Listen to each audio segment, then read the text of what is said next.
Bonjour, je me présente à vous, Thibault le Ménestrel, musicien, jardinier et écrivain. Je vous propose de visiter en ma compagnie un petit jardin urbain nourricier qui conjugue biodiversité, esthétique et production de denrées alimentaires, légumes, condiments, aromates et fruits. Le découpage préexistant en 3 parcelles et allées a été conservé dans cet espace d'un art. On y va ?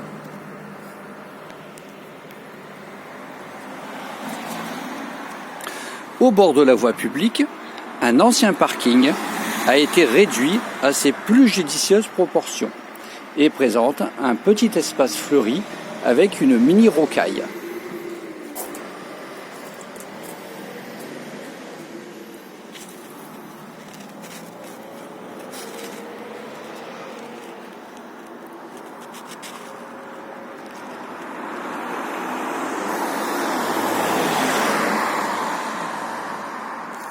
La serre le prolonge en abritant aussi le jardinet des regards.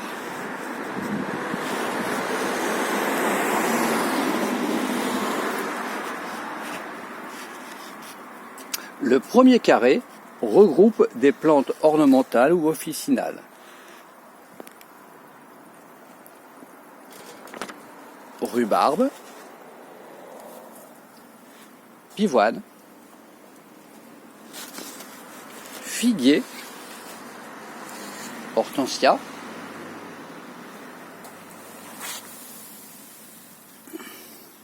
thym, skimia, romarin, sarriette,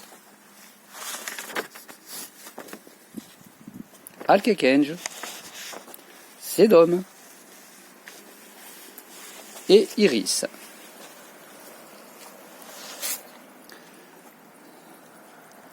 La statue se nomme Mélodie, en référence avec mes activités musicales.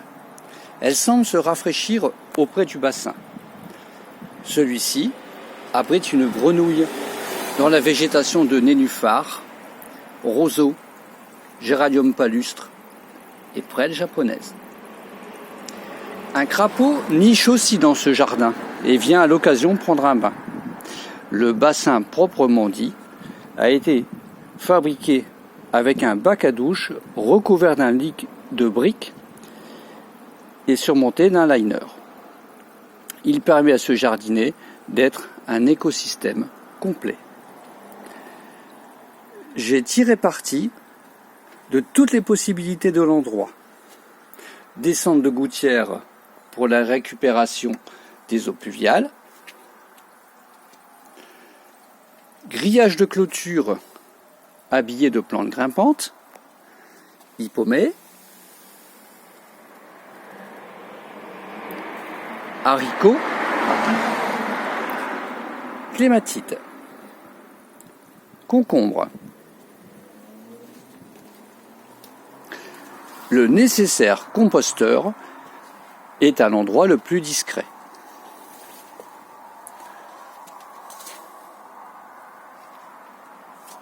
Les plaques de clôture protègent le jardin des vents froids du nord.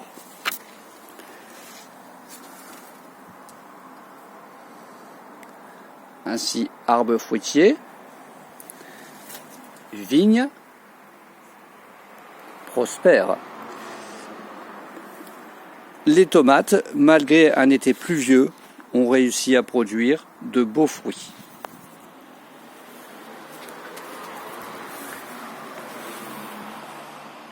Le chemin central conduit à la serre, qui abrite les laitues primeurs dès février, et puis les semis printaniers et les plantes avides de chaleur l'été. Tomates, aubergines,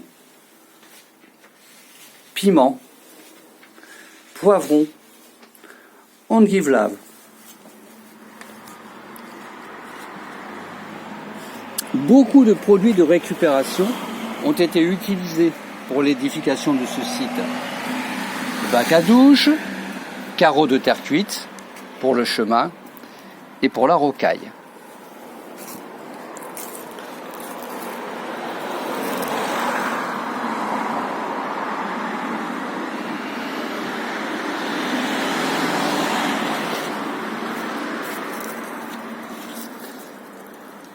Au jardin aussi, on récupère et on réutilise.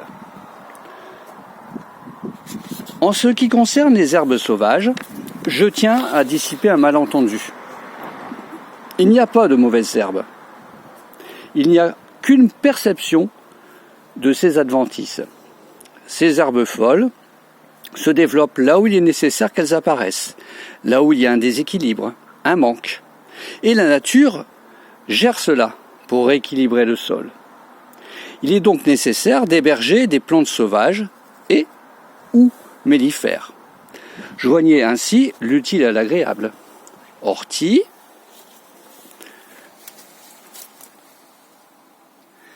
pissenlit, prêle, consoude, chélidoine, pour ne citer que celles qui ont une utilité directe dans votre jardin. Ainsi, nous fournissons un habitat pour les insectes auxiliaires, chrysopes, forficules, coccinelles. Nos abeilles ont terriblement besoin de fleurs mellifères.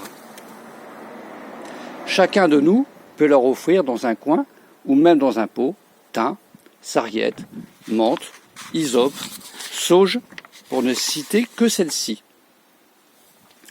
Elles fleurissent longtemps et nous fournissent en même temps des rameaux aromatiques pour booster notre cuisine, développer les saveurs, doper notre forme.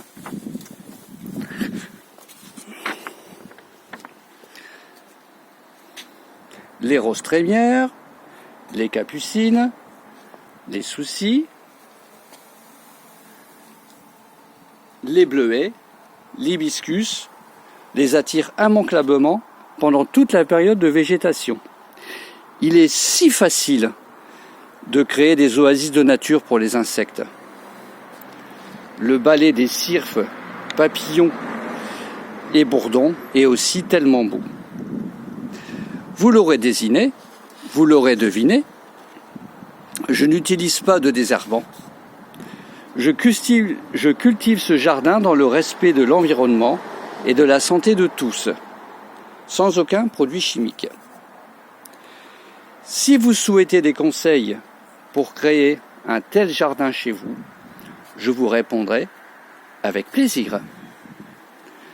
À bientôt pour une nouvelle vidéo.